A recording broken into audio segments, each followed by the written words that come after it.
a sure thing. Change, change. Expect a miracle change.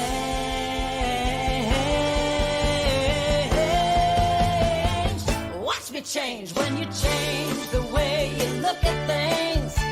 The things you look at change. When you change the way you look at things, the things you look at change. When you change the way you look at things, the things you look at change. When you change the way you look at things, the things you look at change. Now do do do do do do change. Do do do do do do change. Do do do do do change. Do do do do. Good morning, good afternoon, good evening, wherever you're coming from us, good day. It's so wonderful to be with you again, our Spirit Cafe show, where we have conversations of courageous and bold topics. And before I introduce you to our wonderful guest today, I would just like to acknowledge that we work, live, and play on the historical and traditional territory of many First Nations. And as we gather from many places on Turtle Island, we as settlers are grateful for the opportunity to meet here. And we thank all the generations of people who have taken care of this land for thousands of years, including the Métis, Inuit, and all other Indigenous peoples. Also acknowledging that as we continue to grow and expand on these lands, there is still unresolved and dangerous inequality and discrimination towards our Black, Indigenous, people of color, and 2S LGBTQ+ family. By making these acknowledgements, we strive to be allies and take an active part in reconciliation. We recognize our oneness, we realize our history, and we choose to create a new reality. We are one. So, our wonderful guest today is Angela Punky Stultz. And Angela is driven by her spiritual relationship with the Creator to facilitate the process for vulnerable individuals, especially women and youth, to empower themselves. She has combined a strong faith in the redemptive potential of every individual with multifaceted community development approaches and a strong team effort to make a difference in people's lives and their communities. Angela earned a bachelor's degree in social work and a master's degree in management studies, majoring in organizational development. Angela is the author of Signs and Wonders, Sojourn in the Inner City, an award finalist in the American Best Book Fest 2019 competition, which is the nonfiction category. And Signs and Wonders is a collection of 10 true stories of people's hope and resilience, tangible interventions and triumphs, and seeming miracles in the face of trials and despair. Amelia Disappears is her first children's Caribbean storybook and is dedicated to her grandchildren. Angela has several published works on the social divide in Jamaica, has presented internationally on her research, and she's the recipient of various other awards as well, including the Wooden Shoe Award from the Netherlands Embassy, an award usually made to government representatives, as well as the Prime Minister's Award for Community and Youth Development. And I'm just in awe, Angela, when I read all these wonderful things that you have done and continue to do. Welcome to our show, and thank you for being here. Well, thank you so much. Thank you, Cheryl and Barbara, Reverend Barbara, for inviting me to be a part of this combination of beautiful spirit. So thank you. It's an honor. Thank Oh, well, it's you. our privilege for sure. And I just, want to start with the idea of empowering women. I think we all know that although women make up the majority of the population, we still are treated as a minority, which is kind of interesting. My teenage daughter came home one day and said, "I've heard the most ridiculous thing." And I went, "What's that?" And she says, "Women are a minority." I said, keep to that vision. We'll change it. Yes. Yes. So tell us about your work. Okay. So really, thanks for having me. My work is mainly with women, marginalized women, women who um, have been even further set back because of the multiple identities that we wear. As marginalized women, we are at the lower rung of societal ladder. And so at times our voices are not heard. Yes. And so it is, for me, it is important that we are heard, that we are represented in all facets of life, as women who are wear so many roles and so many different caps in nurturing and guiding and politics and being a part of society. So it's helping facilitating that process, that women, that our voices are heard and we're listened to. I think that's one of the things that I've noticed is that as an ally, that I'm not heard. That when I speak up for someone who cannot speak up for themselves, I get told that it's basically none of my business and they either need to step forward or nothing will happen. And that's really upsetting to me because I had a situation with a Muslim Somali girl who is a good friend of my daughter's, and they were riding the subway together and were verbally attacked and spit on and harassed. And of course, this young girl who is 15, she can't she can't step up and say anything for herself. So we did. I phoned the police and they just went, well, if she won't stand up and say something. I went, but my daughter was part of the group.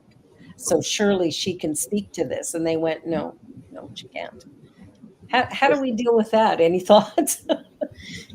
Well, first, I really must acknowledge and congratulating you in well, not that you need to be congratulated in how you nurture your child, but oftentimes we, in nurturing and guiding, we don't understand the importance of helping them to be part of the change. Yeah. you know. And so I commend you, your daughter, in knowing that for those who voice is not that they can't stand up, it's not that they do not have a voice, it's that society has been programmed not to listen to that voice. Yeah. And so the importance of allies and real allies who understand that and is able to say, I am speaking on behalf of this person, and it's important for you to listen. And the work, it's never, unfortunately, it doesn't go away. We have successes, we Hmm. have events that we can speak to that were successful, but it's a continued process and a Mhm. continued work. It's hard work, and it Hmm. must be continued. It must be taught to our children so Mhm. that the generation that is coming along be part of the generational change, Mhm. because they are aware of Yeah. what is happening. They are not just on the outside looking in to say, well, that does not affect me. It's my Mhm. story, it's their baggage. But understanding the importance of allyship and Mhm. pushing and Mhm. advocating for that. So Mhm. Yeah. it doesn't stop. Mhm. And it No, it starts at doesn't. that level, the parents, for generational Yeah. transformation. Well, Mhm. and when I spoke to this young girl a couple of months later, I was driving her home from a an event at our home, and I'm driving her home, and she said, "You called the police?" And I went, "Of course I did. That should never happen." She goes, "It happens all the time." And Mhm. I said, "Honey, that should never happen to you." Mhm. And she was like, like it was a non-event, and I was mortified by that. That Mhm. this is she was 15 years old when that attack happened, and she takes it as normal day to day. I was, yeah, And that's unfortunate because it has become normalized. Yeah. yeah, Abuse, whether it is domestic or abuse or how society treats you. You Yeah. walk into a store as a woman and as a black woman, and everyone turns around to help you, has become so normalized that you have learned how to deal with it and cope Mhm. with it. Because in responding to that, you run the risk. It's a balance between standing up for myself and being assertive or being labored as the angry black woman. Mhm. And so we wear that hat and having always to negotiate, navigate the space that we're in to know when is it that we stand up or when is it that we just walk away. Um, Mhm. you know, so Mhm. it's a normalized thing that uh, marginalized women, um, racialized women interface with and have learned how to cope with it.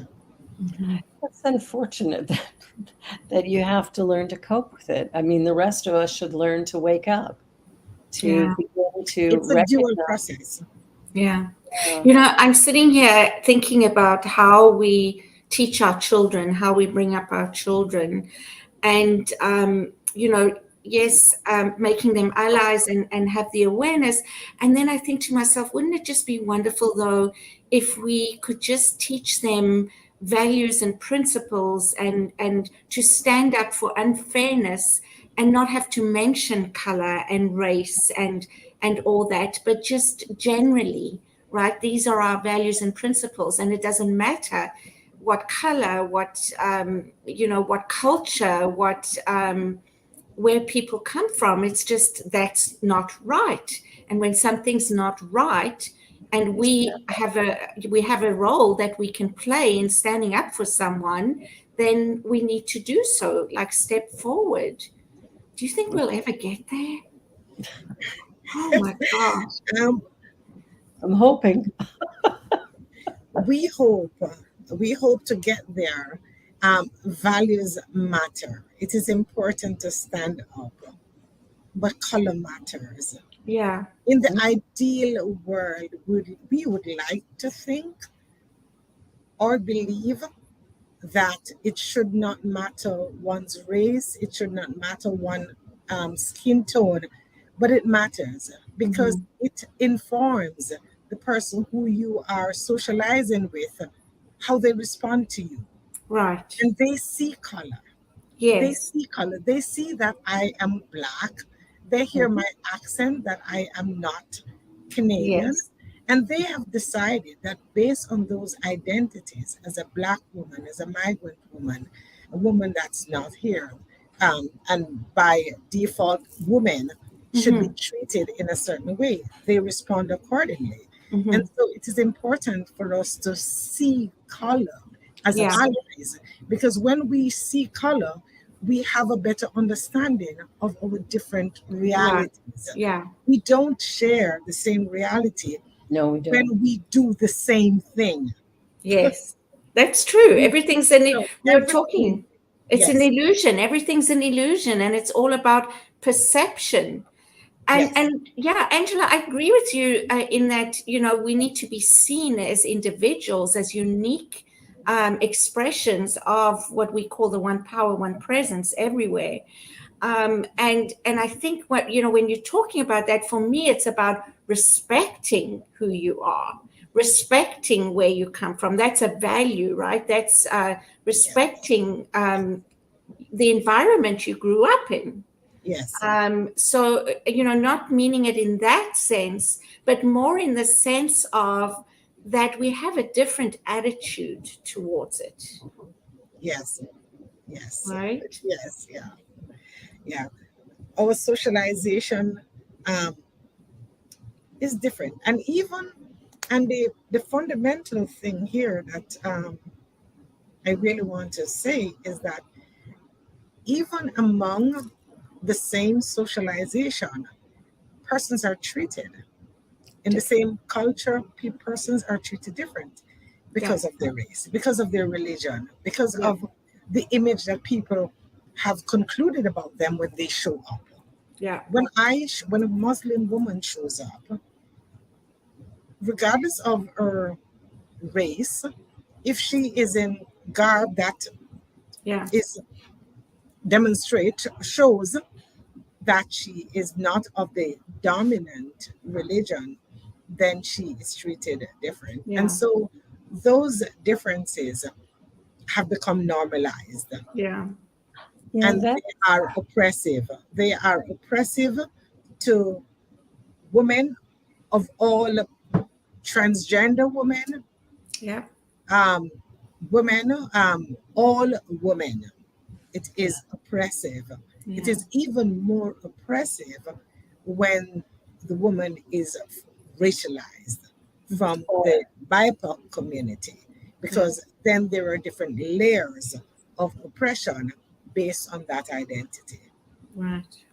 Many layers to yeah, undo.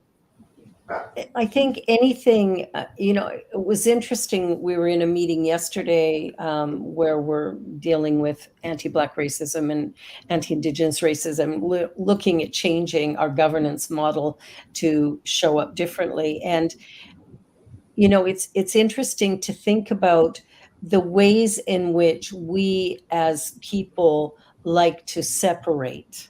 There's that idea of, I need to be better than somebody else, when the truth is we're all unique and special.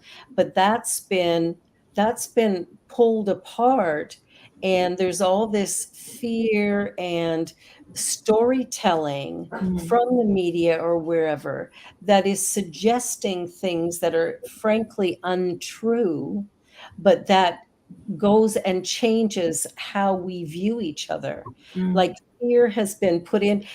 The gentleman who was leading our group yesterday was talking about the greatest number of deaths in gun violence, and asked, okay, who would that be?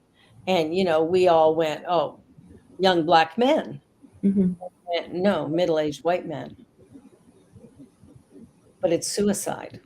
Mm-hmm. But there are more, if you just take it death by death, not percentage of the population, but death by death, there are more white men who kill themselves by gun than all the gun violence of anybody else. But we would never guess that, No.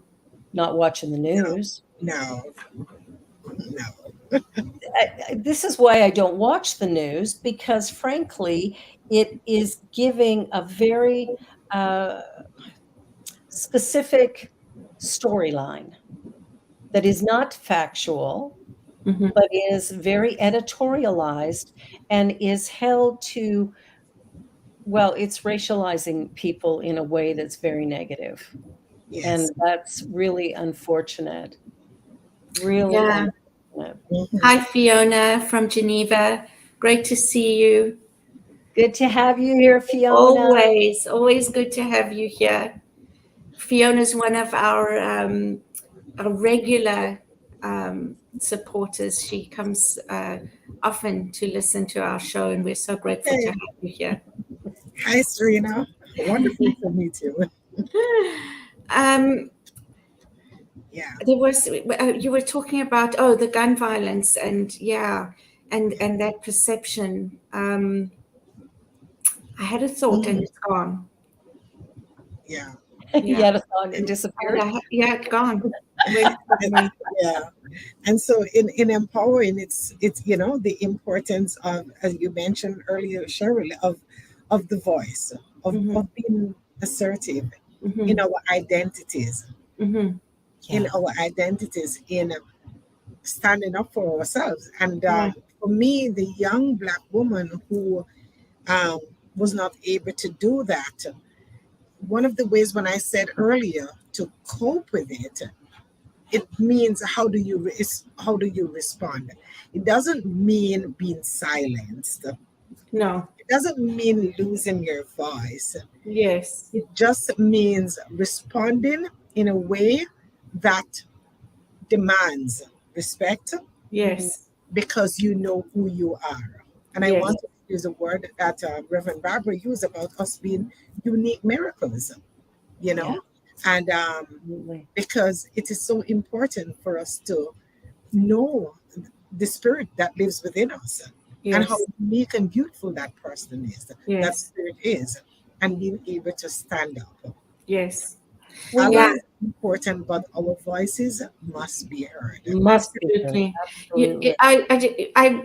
Well, a couple of years ago, I did a training called, um, oh gosh,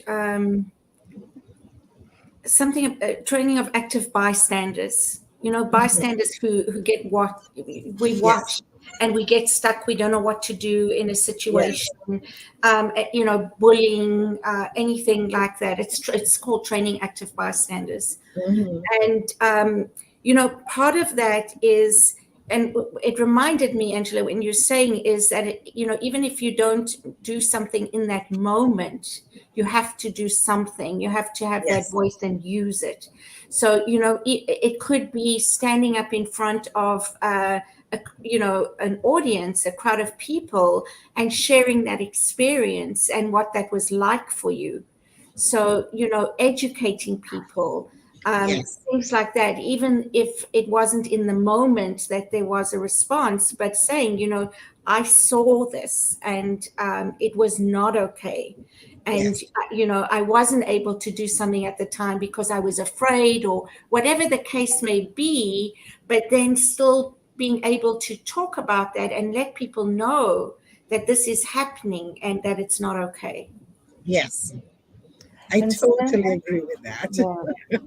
Well, one of the things I found with some of Genevieve's friends, especially young teenage girls who are Muslim, because of the way they've been raised, their parents actually won't allow them to speak out against powers that be. And I understand why, whether their immigration has been, you know, completely satisfied or who knows what the story is. But I think I want to see a change where, you know, a situation like happened with my daughter and her two friends, that she would be respected enough to stand up and say, here's what happened with the three of us on the subway, Mhm. and be able to speak to that. Because my daughter walked away from that and went, two white cops, what do you expect? So Mhm. now she has a disrespect also of the police service. And not all cops are bad, but there's enough of them doing stuff that Mhm. is super questionable, that we have to. I mean, there's so many areas we have to address. Where do we start, Angela? Where do we start?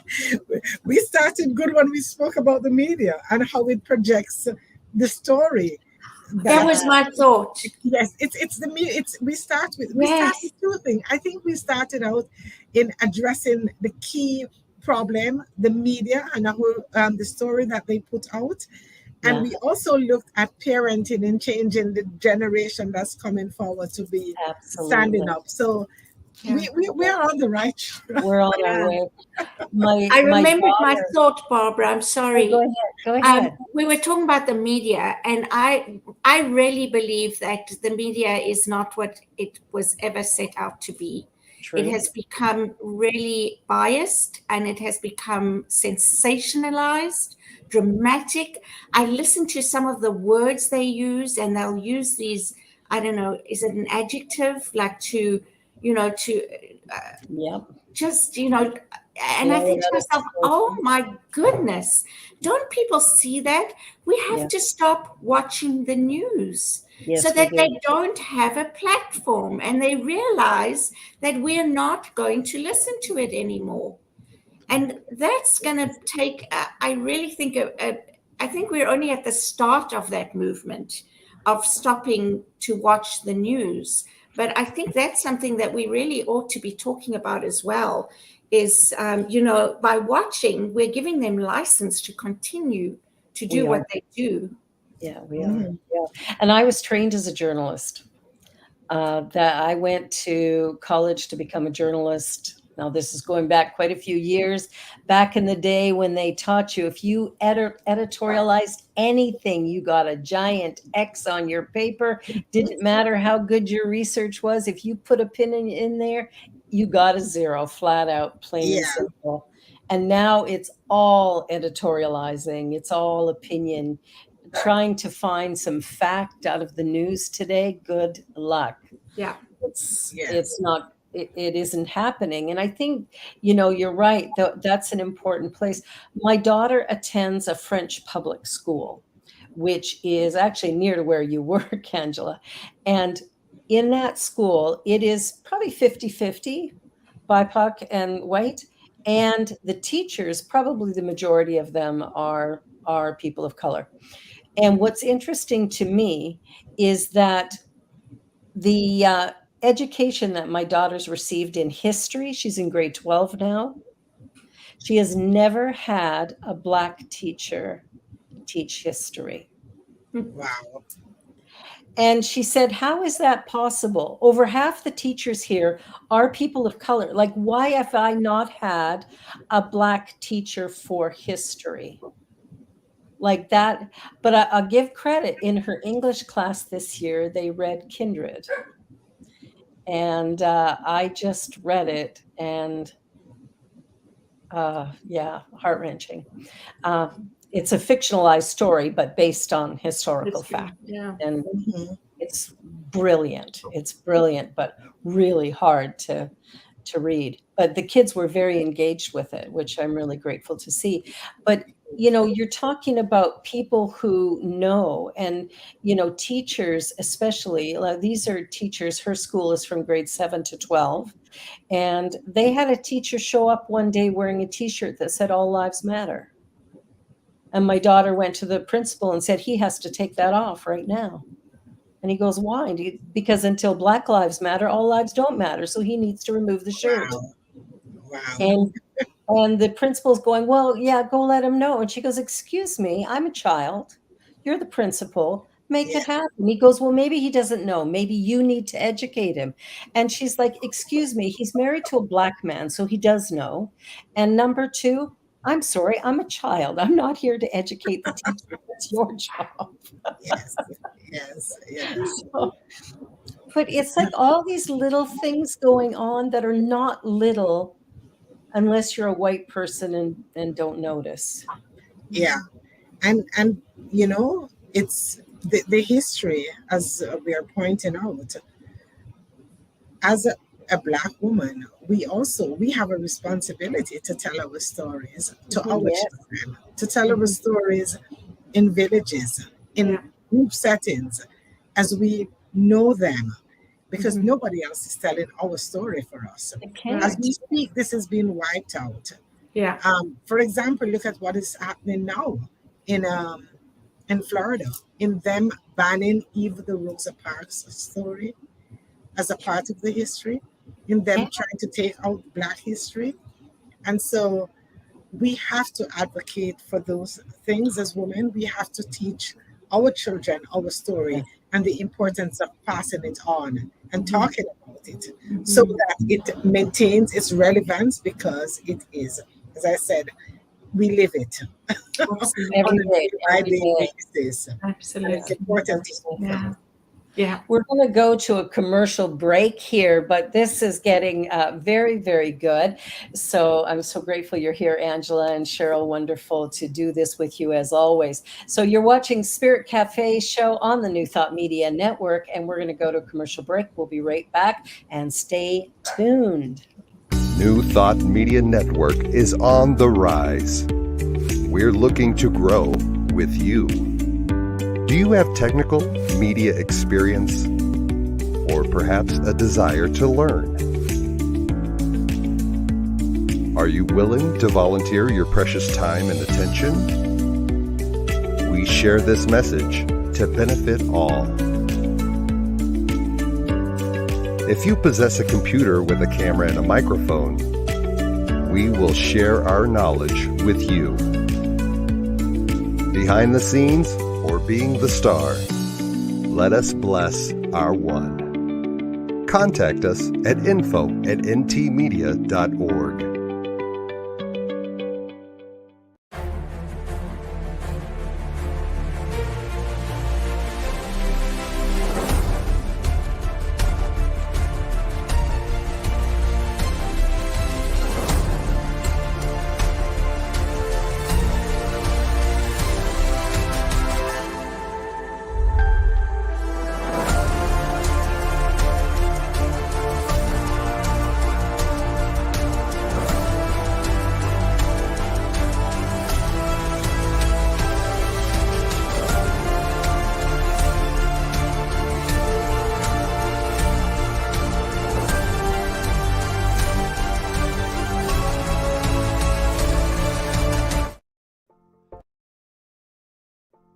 Please help us say thank you to our organizational sponsors and donors, including the Hefferland Foundation, Affiliated New Thought Network, International New Thought Alliance, Science of Mind Archives and Library Foundation, Center for Spiritual Living Denver, Center for Spiritual Living Midtown Atlanta, New Thought Philadelphia, Planned Happiness Institute, Summit Center for Spiritual Living, Center for Spiritual Living on the Lake, Unity Spiritual Center Kitchener, Om Center for Spiritual Living, Center for Spiritual Living North Jersey, Unity of Savannah, Center for Spiritual Living Seattle, and all of our individual donors and sponsors.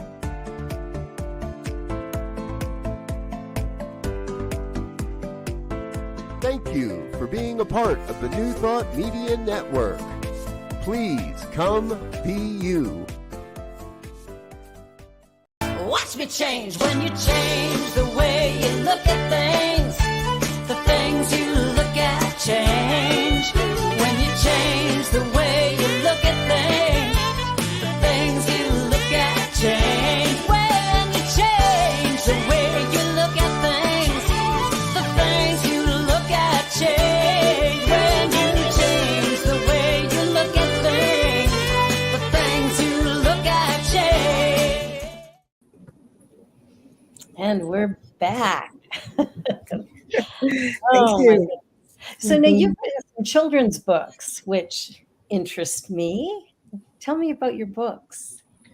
Okay, thank you again for being a part of this wonderful conversation.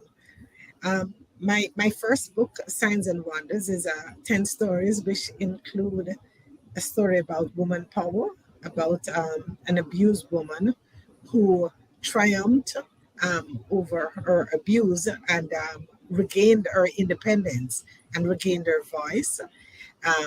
So it is 9 stories of the social intervention that we did in marginalized communities. And I thought that I would write about those stories because it can be used by social workers and spiritual leaders and so on to use that as another tool for intervention that is applicable to to most situations where you have persons are trying to find their voice and are trying to find their independence and so on.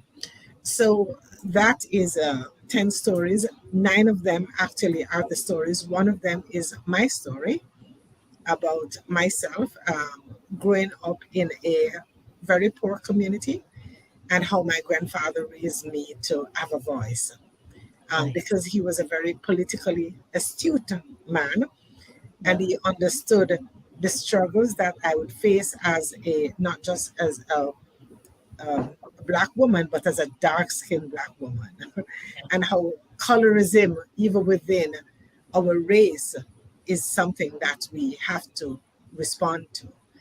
And so my teaching and my political awareness of addressing and speaking out came from those experiences that my grandfather taught me as a child. So I write about those stories. I entered it into the American Best Book competition in 2019. And among authors from all over the world, over 2,000, it was placed in the number 10 position, which made it a finalist. So I'm very proud of that. Of Mm. That course. book, and it's on Amazon. Signs and Wonders, Sojourn in the Inner City. There it is. I'll be There getting a it is. copy for Yeah, myself. Fantastic. That's a yes, huge thank accomplishment. yes, thank you. And then my second book, my children's book, Amelia Disappears, is a combination of nonfiction and some of the bits, some of the stories that I grew up with as a child. That on the tree, the village, you learn about these stories. And so I incorporated some of those stories. So it's fiction. It's, Yeah. Beautiful. uh, to as a way of grabbing the attention of children across the diaspora from African descent. How does it, resonates with them? Mhm. It's the story of a little girl growing up with her grandmother, and also finding her voice to advocate on issues of bullyism, you know, Mhm. Mhm. because she's speaking up. She's using her grandmother's oils um, that helped her to disappear and advocate for women who were abused and were in abusive situation. So Wow. Amelia Disappears is a very strong book. Um, Yeah. it's a child encouraging children to speak out, and I'm hoping to use Amelia Disappear in this series. She advocates against bullyism. Mhm. In another series, I'm hoping that she will advocate for um, sexuality, for people to be free to love um, their choice, to have choices in Yeah. living their truth, um, regardless of what society is requiring, Beautiful. you know. So Mhm. Amelia Disappears is a story of a little girl who is already speaking out. Yay. I'm hoping I that like that. the children who reads it will be Mhm. inspired to speak out against issues that they see that are oppressive. Beautiful. That's wonderful. Now, is that available on Amazon as well? Yes, and excuse me 1 minute. Let me get. Sorry, sorry. I do have Amelia Disappears. Oh, there Oh, it is. beautiful. Oh, fantastic. Mhm. Fantastic. Oh, Well, and and and it's and so there, I see you're punky, and in your bio you were spunky. It's.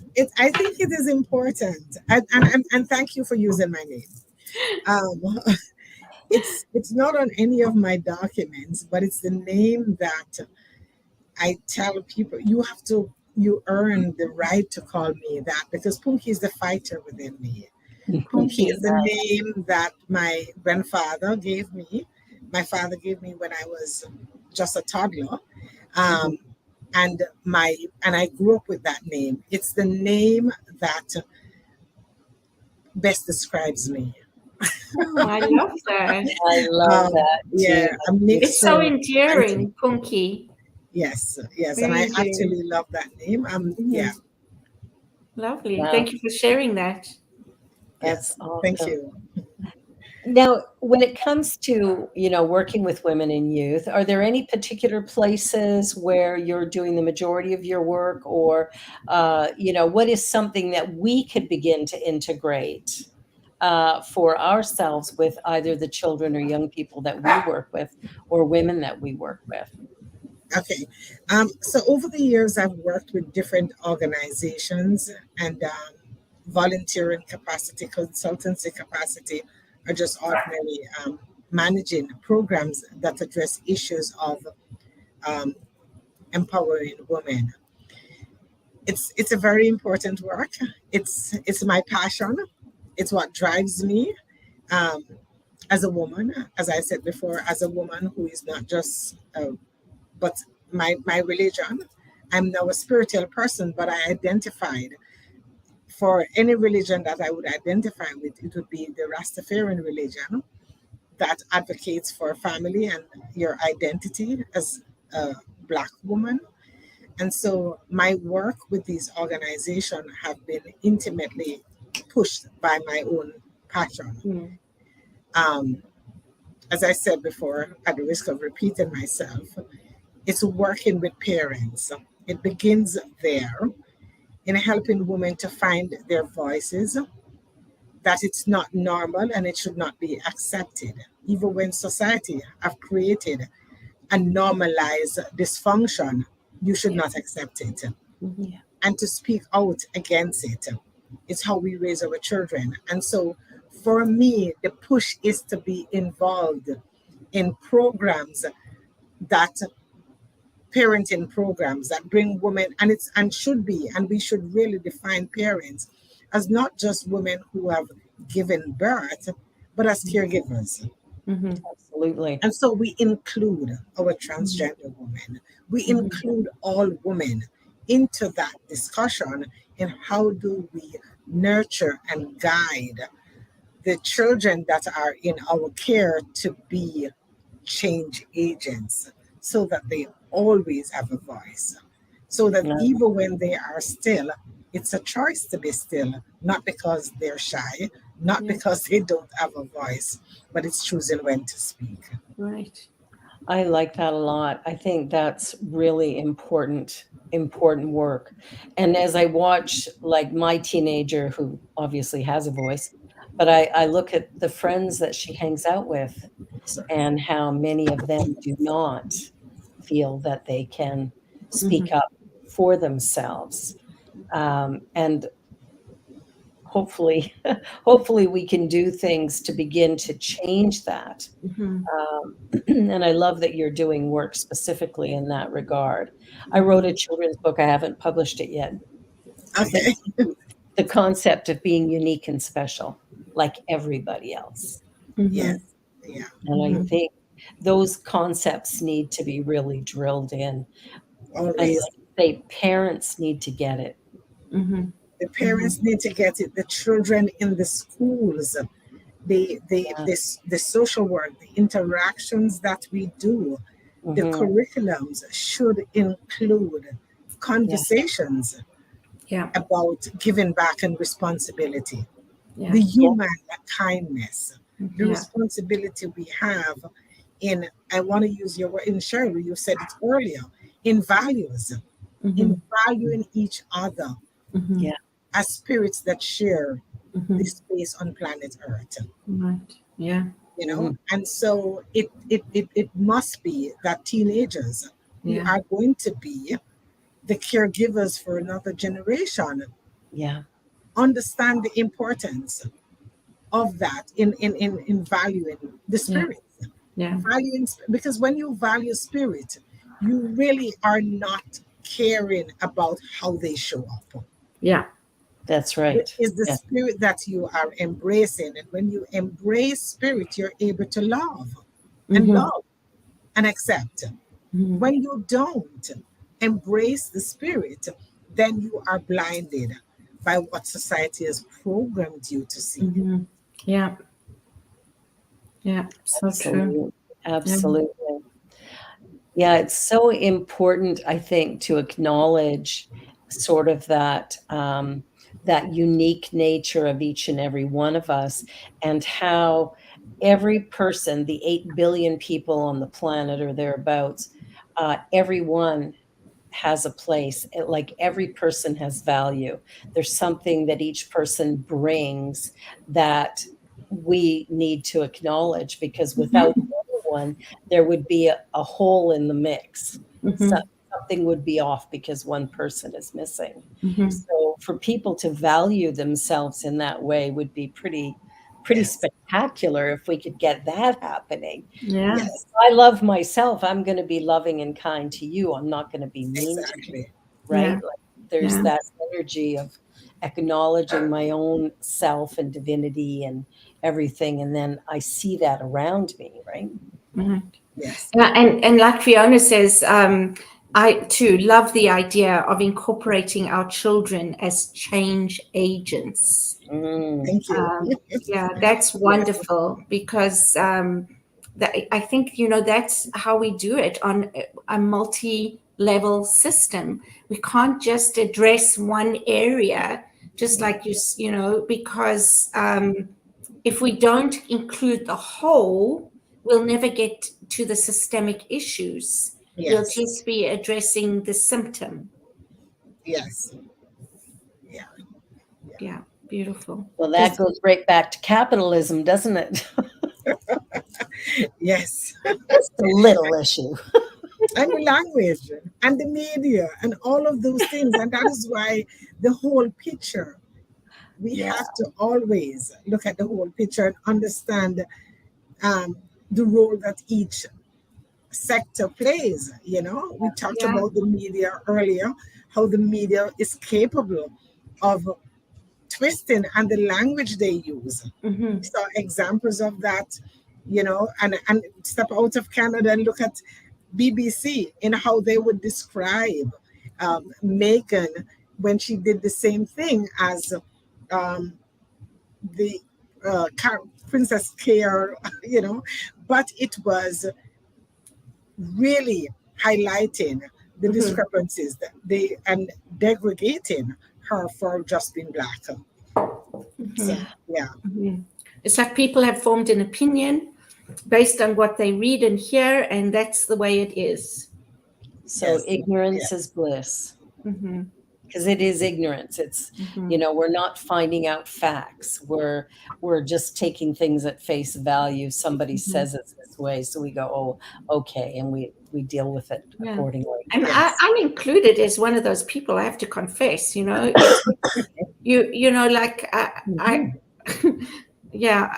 sort of like like there's just too much with Meghan and Harry. It's enough now. But you're right. And so I stopped. In the beginning, I used to read and listen and and then I thought, no, I'm not going to listen to this because it's, again, you don't know what's true, and things are being said and thrown around that are not kind, that are very judgmental, and we haven't heard all sides of the story. It's true. Now, we say there's more than two sides, right? There's actually three sides, because it's all about perception, and it's that story of the elephant in the room, right? And you have like 4 or 5 blind men trying to describe the elephant. One's got the trunk, one's got the tail, one's got a foot, one's got an ear. It's all going to be, and that's all, they're all describing a part of the elephant, not the whole elephant. I always think of truth, there's my truth and your truth, and then there's the truth, which is somewhere in the middle. It's, neither one of us have got it. We just have our perception. And I even go further. What is the truth, right? Is there such a thing, right? It's because we are so conditioned by what is good, what is bad, what is, so, and you said earlier, Angela, you were saying, what man has constructed, what society has put in place. And that's all of it, and until we recognize that this is a man-made construct. Everything that we do in our lives, the systems that we have, are man-made constructs, and they need to change. Yeah. And they're based on a binary system. It's like everything is this or that, rather than it's all one. Right? But I love what Fiona put in the chat. Nobody asked the elephant what her truth is. That's really good.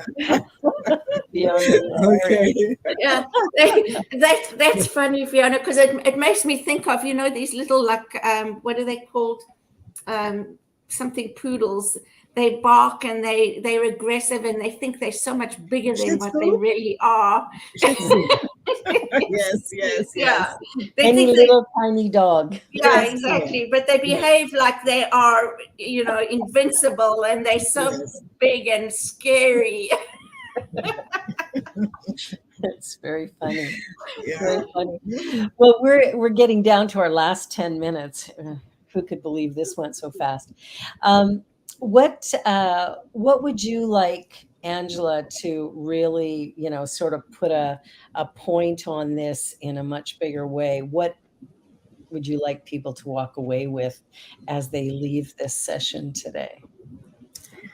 Um, Thanks again. I want them to really walk away being very conscious of how they have been programmed. Yeah.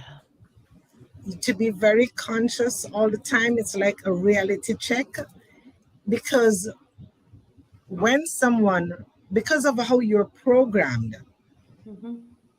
and and your, which guides your thoughts and guides your action in how you socialize with others, you are sometimes doing things that you're not even aware of, and it is either condescending or insulting. Mhm.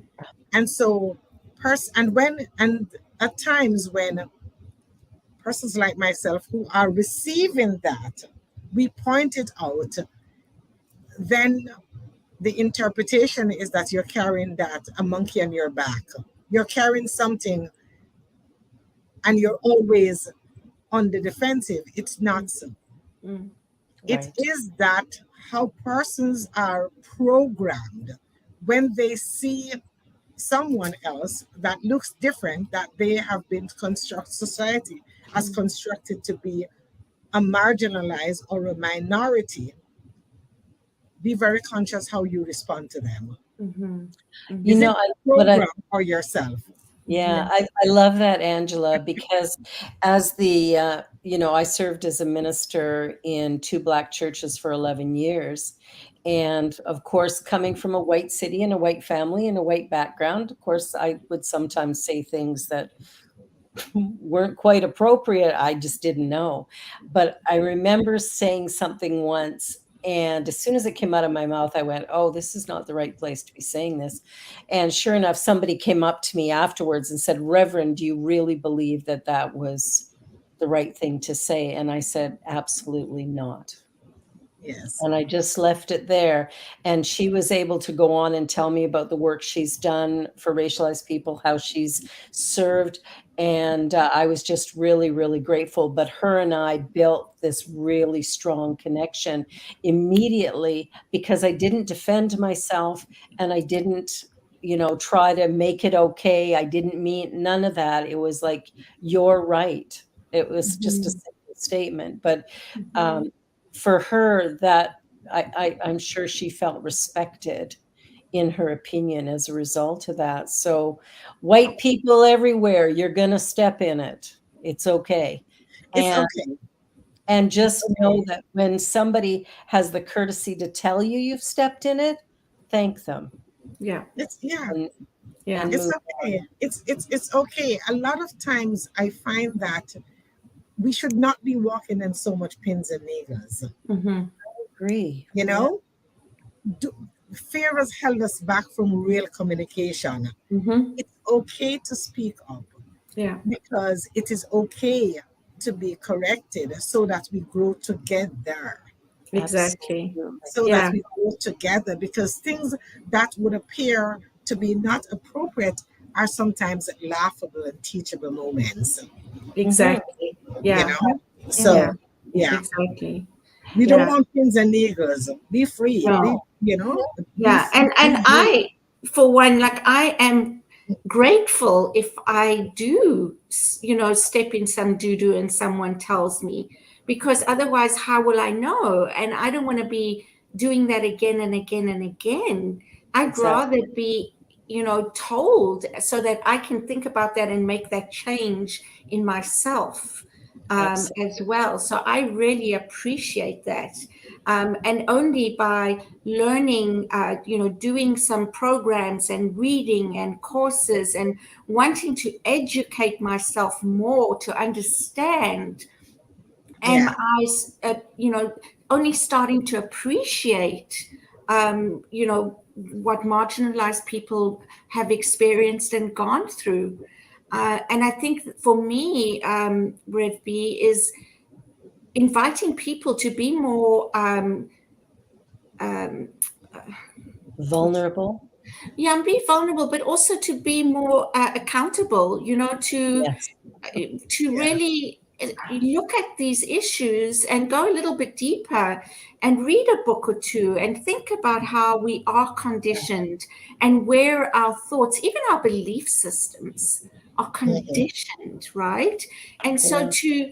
to really be curious about how do I start figuring out myself, what the world is that I want to live in and that I want to construct and be a part of, because that's what we do. We create our reality, whether we know it or not. Yes, We exactly. do. We do. And yeah, so there's a lot of undoing, and I say undoing, but it's also we learn by the poop that we're in, or we step in, or we go through. Exactly.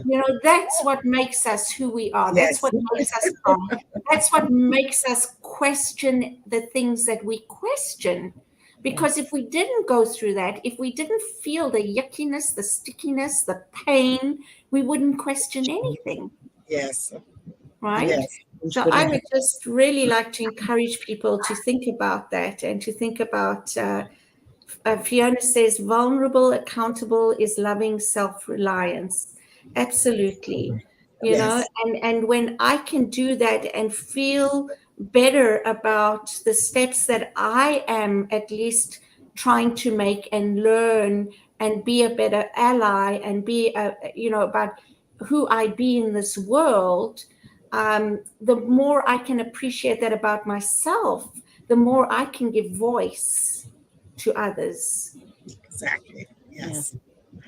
Yes, it's wonderful to have enough awareness to Mhm. begin. That's why I do so much reading, because I want to know, I want to learn. Doesn't Yes. mean I'm not going to step in it again, because I probably will. Mhm. We always step in it. We Always.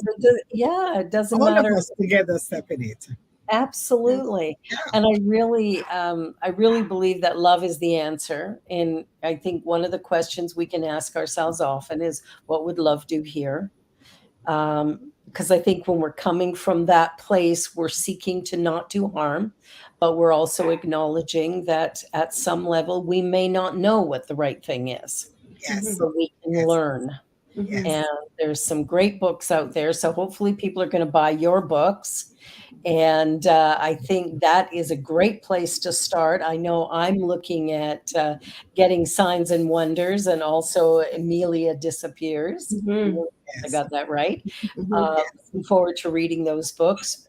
I think the best thing that we can do, each one of us, is to realize that we all have a different experience of life based on how we were raised, where we were raised. Like, you're from South Africa, Cheryl. Angela, are you from Jamaica? Jamaica. Jamaica, yes. And I'm from Calgary, Alberta. And so when you put the three of us together, we have Yes. very different backgrounds, very different histories. And yet we're all women who are seeking to create a world Yes. that is just Mhm. for all people. Mhm. All people. Yeah. Yes. That's the So key. true. Include, include, include. Include. So yeah. Thank you, Angela, for being with us today. You are remarkable. I look forward to having you on my Joy show. That's going to be another great conversation. And Cheryl, as always, loving our time Thank together. you. And our producer today, Michael, thank you, thank you, thank you for showing up, Reverend Michael. You're the best. And for everybody watching, this is Spirit Cafe show. We're so delighted that you were with us today, and we look forward to having you back again next week. And be sure to like and subscribe and share, and yeah, and go out and buy Angela's books because those Yes. are going to be awesome. Thank you. Thank you, you so Barbara. much. Thank you, Sharon.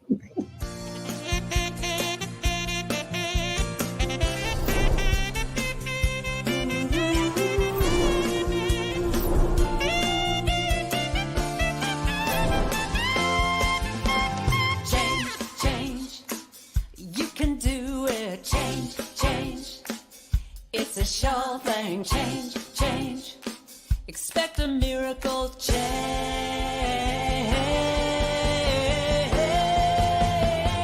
Watch me change when you change the way you look at